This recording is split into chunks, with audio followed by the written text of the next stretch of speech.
Hello everyone, সবাই কেমন আছো? আশা করি সবাই ভালো আছো। আজ রবিবার, সকাল এখন এই 7টা বাজে। আমি ঘুম থেকে উঠে একটু ছাদে এসেছি। ছাদে আসলে মনটা বেশ ভালো হয়ে যায়। তো আমি ছাদে আসার সঙ্গে সঙ্গে ওরাও তিনজনে ছাদে চলে এসেছে। ছাদে এসে একটু ঘোরাঘুরি করছে। তো ছাদে আসলে মনটা ভীষণ ভালো হয়ে যায়। এই কারণে ছাদে আমার কিছু গাছ রয়েছে, সেই গাছগুলোতে সুন্দর সুন্দর ফুল ফোটে। কয়েকটা জবা গাছ রয়েছে, এখানে লক্ষ্মী জবা গাছ রয়েছে। আজকে লক্ষ্মী জবা গাছটাতে বেশ অনেকগুলোই ফুল ফুটেছে। লাল রঙের জবা রয়েছে, তাছাড়া গোলাপি রঙের জবা রয়েছে, দেশি জবা যেটা, সাদা জবা, চন্দন জবা, অন্যান্য অনেক ফুল গাছ আছে। তার মধ্যে এখানে দেখো একটা জবা গাছের ডাল নিচু হয়েছিল বলে ওই পুষি ডালটা ধরে টানছে। দেখো এখানে গাছগুলোতে আজকে বেশ অনেকগুলো ফুল ফুটেছে আর সকালটাও বেশ সুন্দর লাগছে। তো সকালের ব্রেকফাস্ট করে নিয়েছি, তারপরেই তার মাঝের ভিডিও আমার আর করা হয়নি।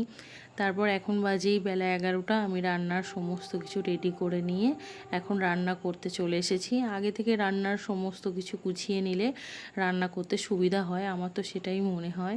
তো এখানে আজকে বানাবো একটু লাউ শাক আর বানাবো চিকেন, আর ভাত তো রান্না করবই।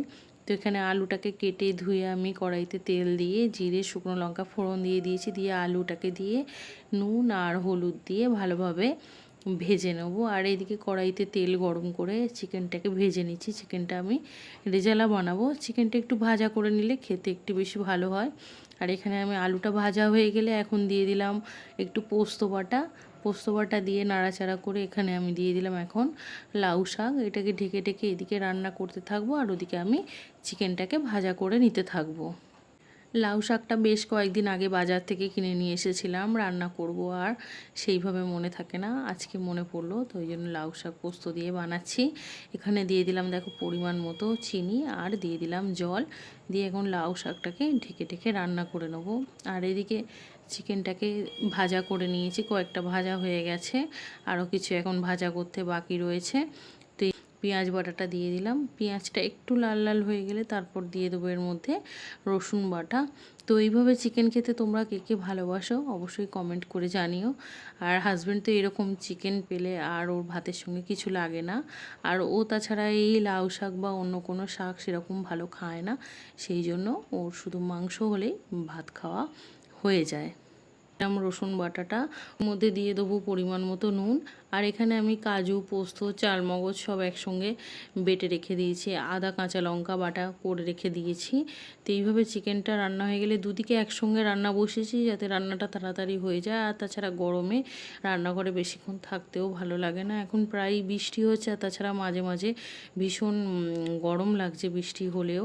তো এখানে আমার লাউ শাকটা রান্না হয়ে গেছে আর এদিকে চিকেনেরও মশলা প্রায় কষানো হয়ে গিয়েছে, পেঁয়াজ রসুনটা আর কি ভালো করে ভাজা হয়ে গিয়েছে।